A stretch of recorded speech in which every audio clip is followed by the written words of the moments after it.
घर में पहुंचने लगे, इतनी देर में तो घर में आवाज आ रही थी, ओम ब्रह्मवे स्वाहा, ओम विष्णवे स्वाहा, ओम इंद्राय स्वाहा, ओम प्रजापते स्वाहा। जैसे ही यज्ञ की आहुतियों की जब आवाज आई तो इतने में तुरंत दरिद्रता देवी तो भागी और भागकर पीपल के पेड़ के नीचे जाकर बैठ गई। दूसरा मुनि ने कहा, दरिद्रता चलो, ज्येष्ठा ये अपना घर है, तुम्हारा ससुराल, चलो। ज्येष्ठा देवी कहती है, महाराज मैं नहीं जा सकती, पहले या तो यज्ञ बंद करवाओ, पूजन बंद करवाओ, पाठ बंद करवाओ, अनुष्ठान बंद करवाओ, तब मैं तुम्हारे घर में आऊंगी। क्योंकि दरिद्रता उसी के घर में प्रवेश करती है जिसके घर में कभी पूजन पाठ नहीं होता। तो मैं इस घर में जाऊं कैसे? इसके घर में तो पूजन पाठ हो रहा, मैं नहीं जाऊंगा।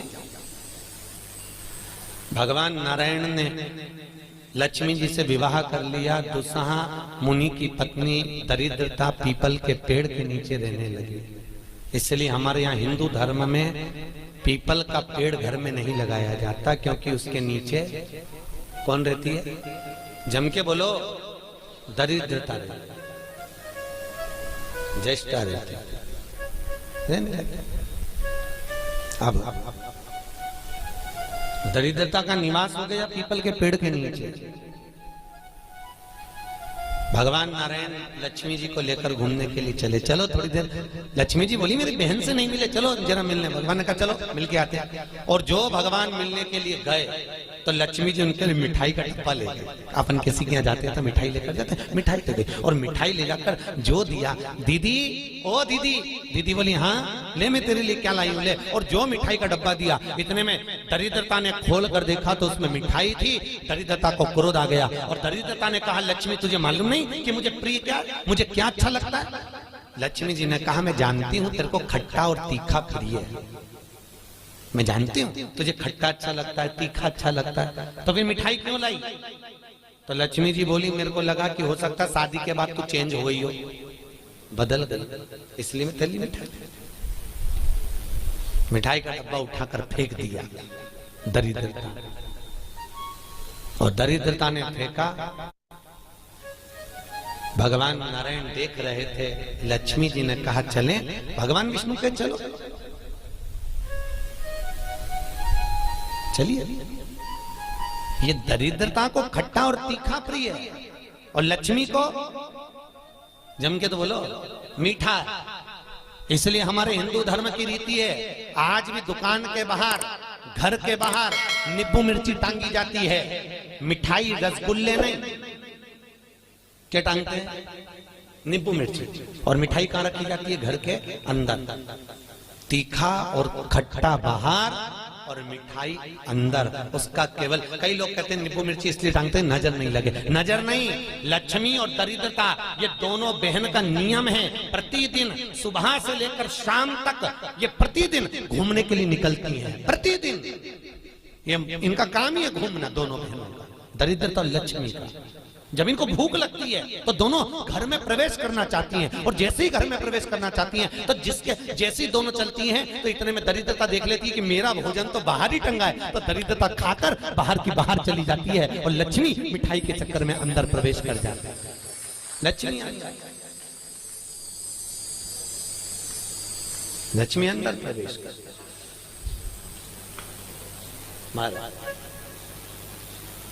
इसलिए आज भी नींबू और मिर्ची, हमारे यहाँ शास्त्र रीति है महाराज, 4 चीजें बेटी की विदाई में नहीं देते। कितनी चीजें? 4। पहली झाड़ू, क्या? झाड़ू। दूसरे नंबर पर चलनी, आटा छानने की चलनी। दूसरे नंबर पर चलनी, तीसरे नंबर पर सुई, और चौथे नंबर पर अचार की बरनी। बेटी की विदाई में नहीं दी जाती। अगर ये 4 चीजें बेटी की विदाई में, माँ बाप ऐसे होते हैं कि कुछ सोचते ही नहीं है, मेरी बेटी जा रही है, रख दे अचार रख दे, तो माँ उन भी इतने प्रेम से अचार की बरनी भर भर के रख देती है। उनको समझाओ, जिसके घर में ये 4 चीजें मायके की चली जाती है, सुई, झाड़ू, चलनी और अचार, उसका घर फूटने में देरी नहीं लगती महाराज, याद रखिए।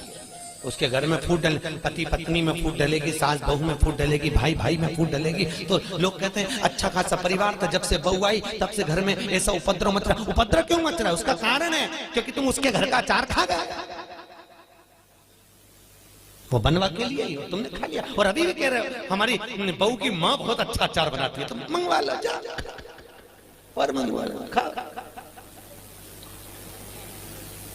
महाराज पहले बेटी की विदाई में भेजते थे बड़ी, पापड़, और पहली विदाई में बेटी के भेजते थे बेटी के साथ में मैदे की पूड़ी, एक डलिया में कपड़े में बांधकर। उसमें ना तो नमक डलता था ना उसमें शक्कर डलती थी। क्यों? क्योंकि वो बेटी के विदाई में मैदे की पूड़ी इसलिए दी जाती थी कि हमने ये पूड़ी एकदम फीकी भेजी है, अब चाहे तुम इसमें नमक डालो चाहे इसमें शक्कर डालो, हमने तो हमारी बेटी को तुम्हें दे दिया, एकदम सीधी मैदे की पूड़ी की तरह भेजी है। अब तुम इसमें चाहे कपट भरो चाहे प्रेम भरो, तुम्हारी मर्जी, ये हमने तो दे दी। कन्यादान करे और हम फिरी, हमें कहीं हमने तो देना था, दे दे। इसलिए बेटी के साथ में मैदे की पूड़ी भेजी जाती। मैदे की क्या बोलते हैं उसको, खाजा बोलते हैं, बड़े बड़े ले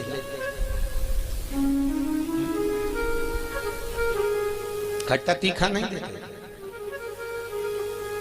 अब तो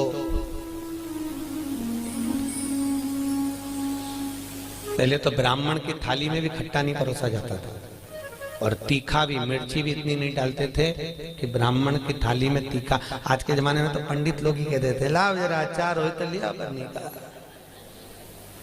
लाओ। पितरों के जो देवता हैं, किनके देवता? पितरों के। पितरों के देवताओं का नाम है आर्यमा। क्या नाम है? आर्यमा। काय पर बैठते हैं? कौवे पर। काय पर बैठते हैं? कौवे पर। और पितरों के देवता जब आर्यमा श्राद्ध पक्ष में जब घूमने के लिए निकलते हैं तो उनके भोजन में केवल एक मीठा ही दिया जाता है। आज के जमाने में सब्जी बनने लगी साफ श्राद्धों में, नहीं तो केवल खीर और पूड़ी बनती थी, गुलाब जामुन रसगुल्ला बनता था, ये बनाकर खूब खिलाते थे, मंगोड़ा बनता था।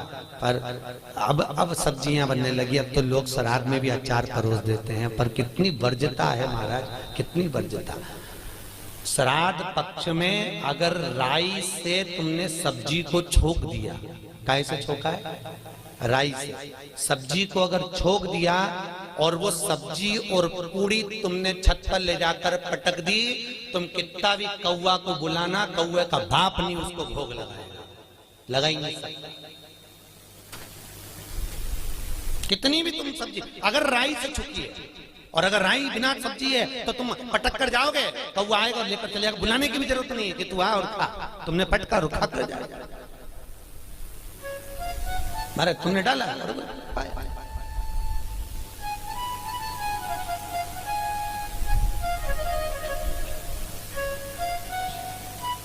उसको।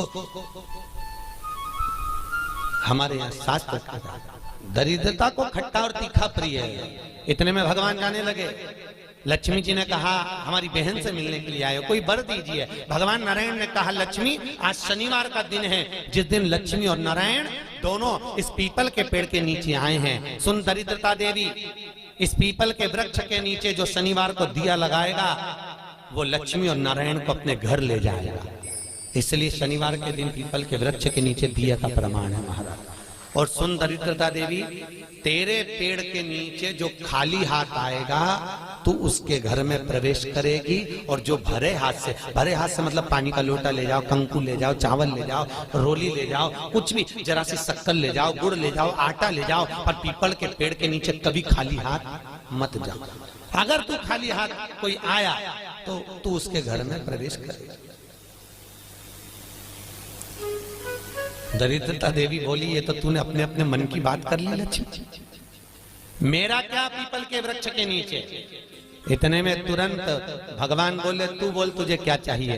दरिद्रता देवी बोलती है 7 दिनों में एक दिन मेरा होना चाहिए पीपल के पेड़ के नीचे। भगवान ने कहा मांग ले, केवल एक रविवार का दिन इस पीपल के वृक्ष के नीचे मैं अपने पति को रिझाने के लिए नृत्य करूंगी, और अगर कोई रविवार के दिन पीपल के पेड़ के नीचे आएगा तो मैं उसके घर में हमेशा के लिए जाकर विराजमान हो जाऊंगी।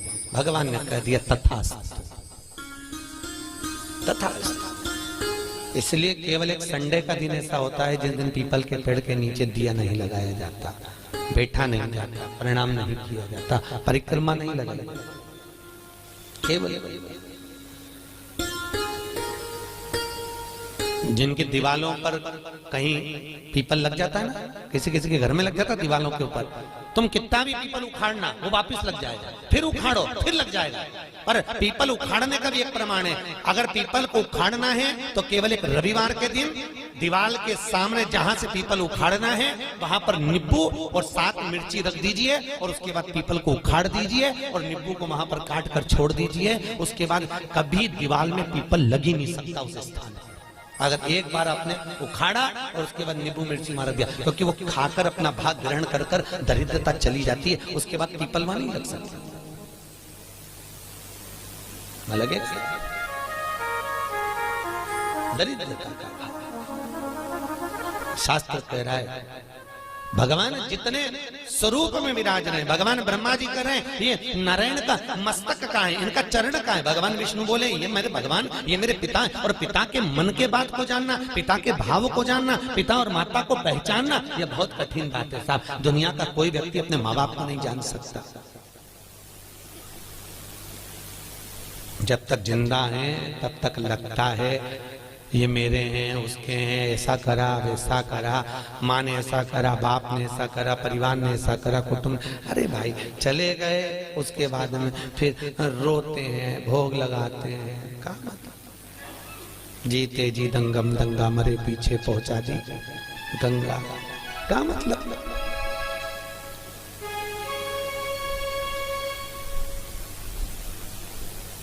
बड़ा पीछे।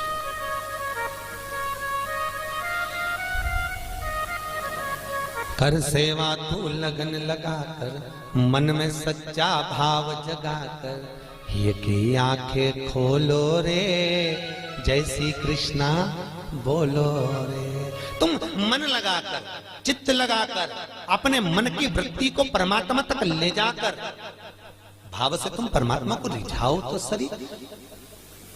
कई लोग कहते हैं हमारी माँ कपट रखती है, हमारे पिता हमको अपशब्द कहते हैं, हमारी माँ हमारी सास हमको आना। बोलने दो, उनको बोलने का काम है, बोलो। और याद रखना जितनी जितनी तुम्हारी बुराई होगी तुम उतने उतने स्वस्थ होते चले जाओगे, उतने प्रसन्न।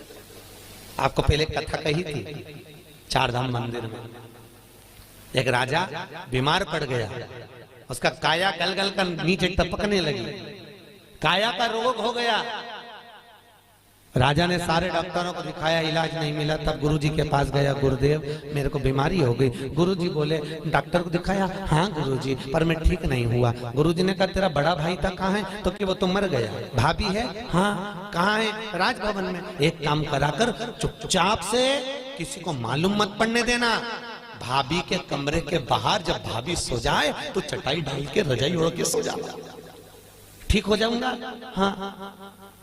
अब गुरु तो ऐसे आड़े टेढ़े उपाय बताता है, गुरुओं का तो काम ही। गुरु तो गुरु, बस उनने तो बोलना था बोल दिया।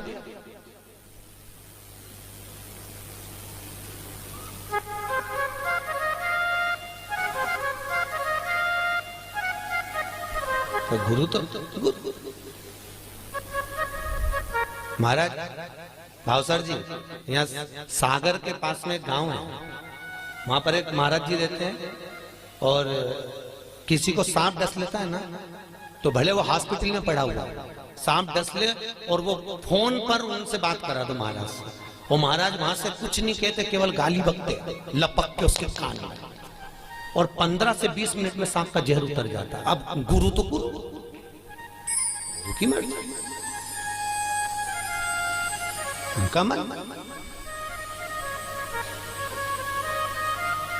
ये यहीं की बात है। तुम्हारे उज्जैन के पास में कौन सा गांव है बाबा, आगर के आगे एक गांव है कोई सा, वहां बिच्छू का जहर उतारा जाता है। किसी को बिच्छू काटा हो तो उसको ले जाए और ले गए, या कुत्ता काटा हो तो ले जाओ और ले गए। जैसे ही तो वैसे ही तुमने बस जाके किया, महाराज इसको कुत्ता काट गया, वो उठ के आएगा, बोलेगा चलेगा कुछ नहीं, और ऐसा देगा धर के गाल पे और कहता जा अड़भंगी। गुरु गुरु अर्भंग ये गुरु का दर्शन कर रहे आप, एक अर्भंग होंगे। हम भले ना मिले हैं पर उनका स्वरूप कह रहा है कि अर्भंग होंगे। जा कर ले, मैं बैठा जा, गुरु है, अर्भंग है। सोचता नहीं, गुरु केवल बता देता है जा ऐसा कर ले। वो गुरु गुरु होता है, उसके जीवन में उसने जो भजन करा होता है उसका प्रताप की पुण्यता देता है वो कि तू कर। गुरु जी ने कहा भाभी है, हाँ उसके कमरे के बाहर जाकर चादर डाल के सो जा। गुरु जी उससे ठीक हो जाऊंगा, बिल्कुल हो जाएगा, जा तू सोया। एक नौकरानी ने देख लिया, राजा तो भाभी के कमरे में जाके सोता। बताओ भाई मर गया तो इतना खोला राजा।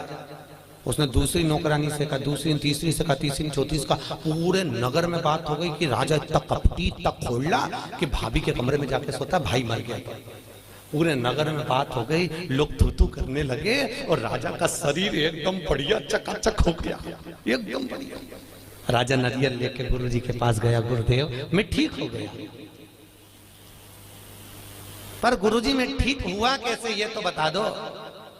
गुरुजी ने कहा अरे राजा तेरे पाप इतने बढ़ गए थे कि तेरे शरीर से टपक टपक के गिर रहे थे। उन पाप को समाप्त करने के लिए मैंने चारों तरफ तेरी इतनी बुराई करवाई कि तेरा पाप कट गया, और पाप कट गया तो तू ठीक हो गया। तो याद रखना, तुम देखना एक बहू और एक सास, बहू की उम्र 25 साल की रहे, 30 साल की रहे तो कहीं उसका घुटना दुखे, कहीं कमर दुखे, कहीं पीठ दुखे, कहीं सिर दुखे, 24 घंटा बहू का कुछ ना कुछ दुखता ही रहे। और एक बूढ़ी सास 70 साल 60 साल की तो भी मंदिर दौड़ दौड़ के चली जाए, चकाचक घूमती फिरे, ना हाथ दुखे ना पांव दुखे। तो कई बहुओं को लगे हमारी सास तो देखो गजब की साहब, 70 साल ने अभी भी महाकाल की आरती करे, ने अभी भी मंगला करे, ने अभी भी दौड़ी जाए और अभी भी ऐसा कर ले, अभी भी वैसा कर ले। तो कारण क्या है उसका? केवल इतना सा कारण है कि बहू सास की इतनी बुराई करती तो सास चकाचक होती चली जाती, एकदम बढ़िया चक चक। तो निवेदन है आपसे, सास को जल्दी निपटाना है तो बुराई करना बंद कर दो, निपट जाए। तुम उसका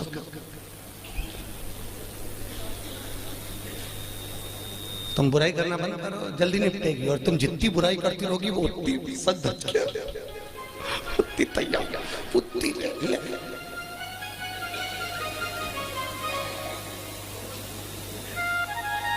अभी हमारे भाव साहब परिवार में देख लो, इनकी बड़ी भाभी और एक उनकी बहू, दोनों को, और दोनों सजी पर डोकरी ओल्ड इज गोल्ड।